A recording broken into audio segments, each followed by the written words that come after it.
Hey everyone, Old Jack Burton here, and as you can see on the screen, we're having a look at Crusader Kings 2 with the Game of Thrones modification 0.401. This is a game that I really like, and I've been playing it for quite a little bit now. So what we're going to do is just do a little bit of a preview. I'll show you some of the basics. The video itself is not going to be too long at all. It's just going to try and get you a bit hooked. I'll put all of the description of the modification in the file itself. So obviously if you like what you see, go ahead, download it, and then obviously you can let me know what you think. In the meantime, what we're going to do is we're going to go straight into it and start with a single player game.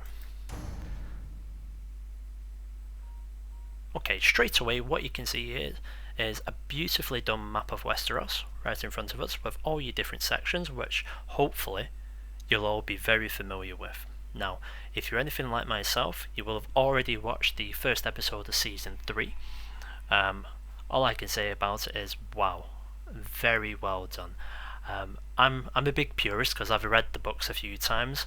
Some of the changes they've made, I'm actually quite happy about. It looks like it's going to go down a different direction in some ways, and not too much in others.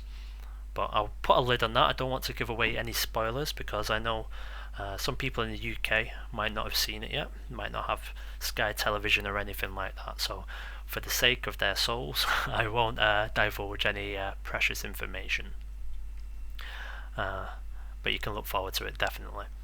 Okay, so we've got some different scenarios on the left hand side, a lot are from the past, so if you've not read the books, you probably don't know what a lot of these are about. So we're going to skip over them for now, and we're going to go ahead with the one that closely represents the television show, and that's going to be the Clash of Kings scenario.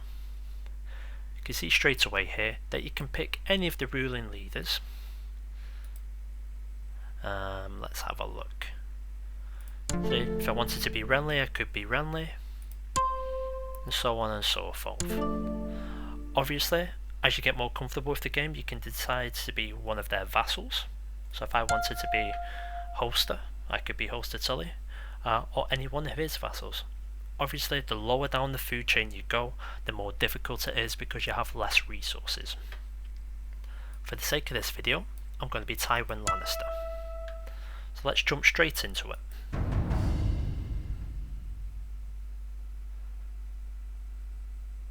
Now, Crusader Kings 2 has been out for a while. This modification has revolutionised the experience for myself. There's been a lot of updates to this mod, and each one of those scenarios that we were having a quick look at before has been added over time, and there's more yet to come as well. So the good thing I like about this is you'll always get a pop-up just indicating what your character's like at that particular time, what sort of what's actually affecting his realm, so to speak. So even if you've not read the books and you've not watched the TV show, shame on you by the way, it gives you a bit of backstory into it, because largely this is pretty much text based. A lot of people who come over to this game will have come over from the Total War series, for instance. Now what Total War is great for doing is obviously military battles. 3D military battles, sieges, that sort of thing. What Crusader Kings 2 is good at doing is actually having all the infrastructure behind that. So all of the titles, all of the lands, the technology bases, all of that sort of thing they're brilliant at. Crusader Kings 2 does not have a 3D battle engine. So when you do see your battles, which I'll show you in a moment, they'll all be text based. So what I'll do is, I'm gonna just go into quickly my character menu. So brief overview of this, obviously you can see all the family there. At this point Jaime's already locked up in the Riverrun dungeon. Hand of the King, Cersei. We've got all of our individual traits, as well as some interesting things on here. You might see here that Tywin's in possession of ice, which we know later he melts down and splits the sword into two. So let's get an overview of the map here. So we can see the kingdom there is where Joffrey's at, my supposed grandchild. And we've got two armies. We've got the one here by Stafford, and we've got my own here. somewhere around this region, near Rotherham, there should be a Stark army. So what I'm going to do to avoid any sort of ambush, I'm just going to bring this army, commanded by myself, down to here. I'm also going to bring this army across. Now yes, this might be a deadly move, because I'm opening the way for any army to come here. But hopefully I'm going to make myself some allies and they're going to watch my back. Now obviously on here, you can speed up time. The only problem when you speed up time is you get a lot of updates and it's a bit difficult to catch up with what's actually going on in the world. So I'm going to go a little bit slow here. As you can see, anytime you direct an army to move, well, let's move that out of the way. Anytime you dictate an army to move, you'll have a speed and motion pointer. What sort of summer? Let's go with a normal one. Don't want any White Walkers ruining this preview. Let's speed it up a bit so my guys are in place. There's the Stark army now, so if I just pause it, let's pop into this.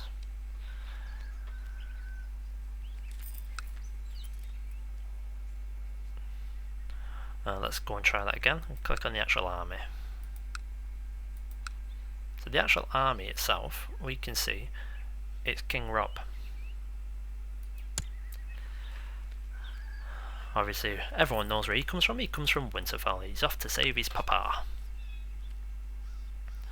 So what we need to do is we're going to have an almighty battle. Now normally before you get into this sort of situation, you would be having a look at your council. Your council are very important in this game because all of those titles that I mentioned to you before, the infrastructure that I was talking about, these are the guys who run it. So for instance, let's have a look, who have we got? So if I wanted to train some troops in the area, I would just click on my Master at Arms and pop him in Casterly Rock. So each one of these has their individual uses. We're not going to go into it in this video. We're just going to show you the battle element and obviously just give you a bit of an overview of the map itself.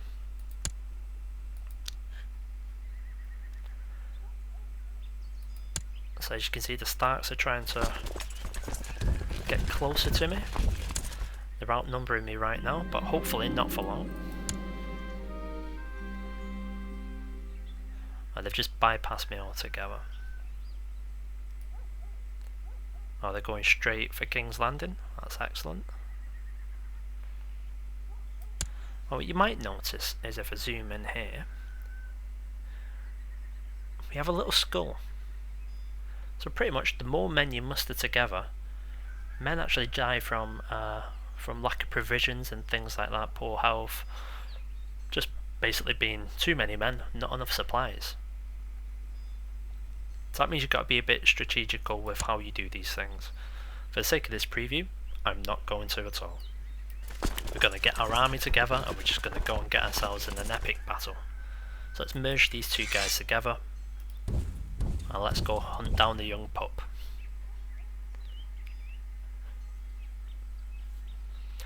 You will get some advice pop up on the top part of your screen here. Obviously we all know Tywin's unmarried. Because Tywin is declared a widow, which you can see here, means even if you try and arrange a marriage, you can't. So don't be trying going marrying him to Onan or someone like that. It's not going to happen. Oh, looks like one of my prisoners is not happy with the accommodation, so let's let him rot.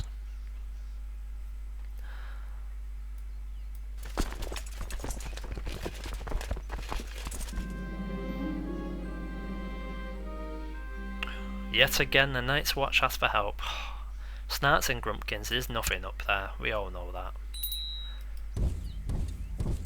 Right, come on. Right, let's slow it down just before this battle starts. In fact, let's pause it. Right now, you can see on the left hand side of the screen, we've got Davin on one flank, Kevin on the other, myself in the middle.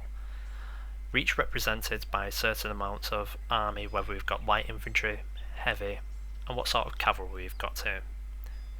Obviously my strongest force is in the middle. Let's go on to Kevin for example. So we can see that Kevin, he's okay. He doesn't have a trait for being a flanker that I can see. Ideally I'd like that, but in this instance, it's not too bad. Let's see what sort of damage we can do these guys. See if we can end the war and save Joffrey. Good old Joffers. So here we go, it's begun. So we can see straight away. He's got Hellman on the right. Not like the mayonnaise. Galba and himself in the middle. Now I do see him in the middle. This is an important thing in the fight. Sometimes you'll get these pop-up boxes and you can end the battle right there and then. I happen to know that if I go into Tywin, we can see he is 17 martial. He doesn't appear to have anything indicating he's a duelist, he's just a trained fighter. You go into Rob, he's a 23. He's a skilled commander and a trained fighter, so that's not a fight I want to pick, so I'm going to say I need to get out of here. Because Tywin is the smart one. So let's do that.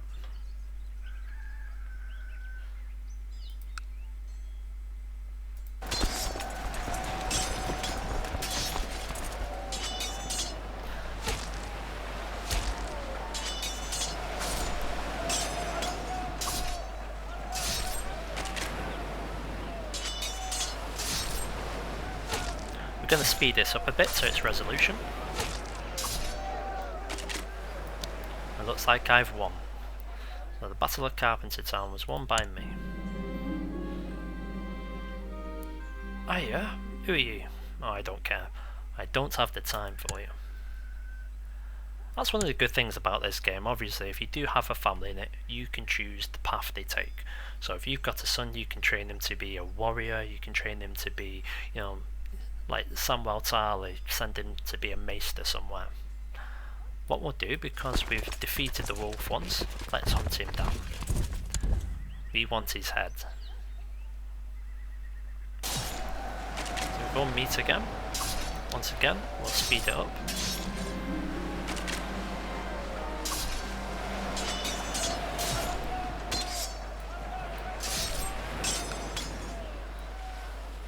So you can see this has popped up. So the more battles you have, the more knowledge you can get. So I'm going to get study organisation because it just makes I'm going to be slightly better, and that's what Tywin is essentially. Okay, so I've won that battle as well. I still don't have Robb Stark though, so let's chase him down. Oh, Willis Mandalay, you're rotten.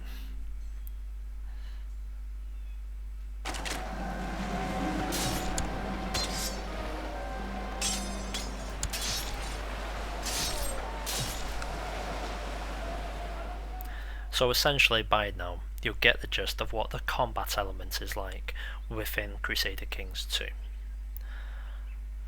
Let me just point out, there is a lot more to this. You will get dragged into it. There are lots of ways you can go forward, try to assassinate people, bribe people, invite people to plots. So for all you Varys and Peter Bailishes of the world, this game is one for you as well. I'll just quickly defeat this guy, and then we're going to go up and try and sack Winterfell, just to end the video on a high note.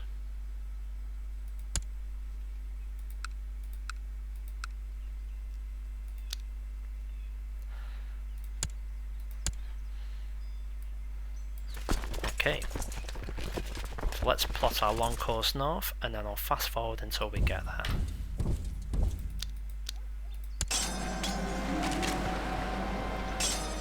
Well, it appears someone fancies good old Tywin.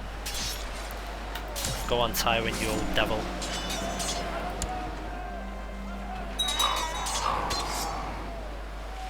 Oh, while I was fast forwarding, something's happened.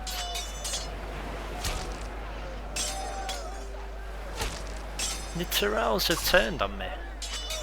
Oh my god. Well,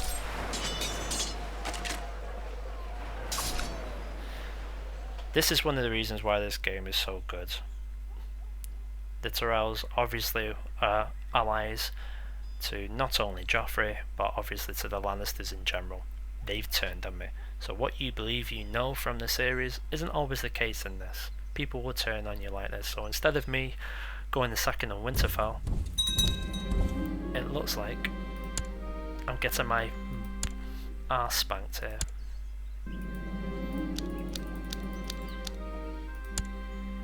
So as you can see, I lost the battle, and most likely the war, all because Mr. Mace Tyrell has turned on me.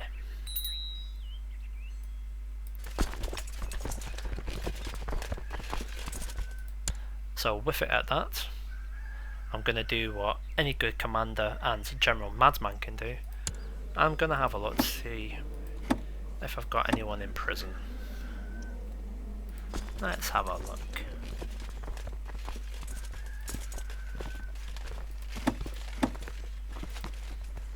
I've got 8 prisoners, and you know what? Most of them are Freys. Execute.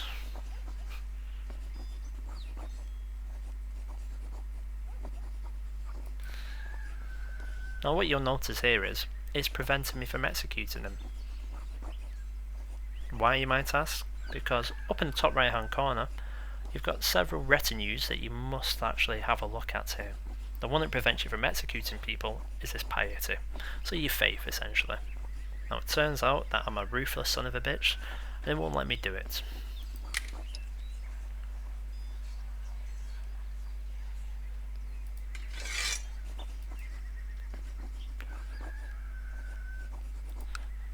So I've had a change of heart. Let's release some of these guys, eh? Got to do something good once in a while, so let's release Mr. Serwyn as well. And let's release Harrion, because you know he's a good lad.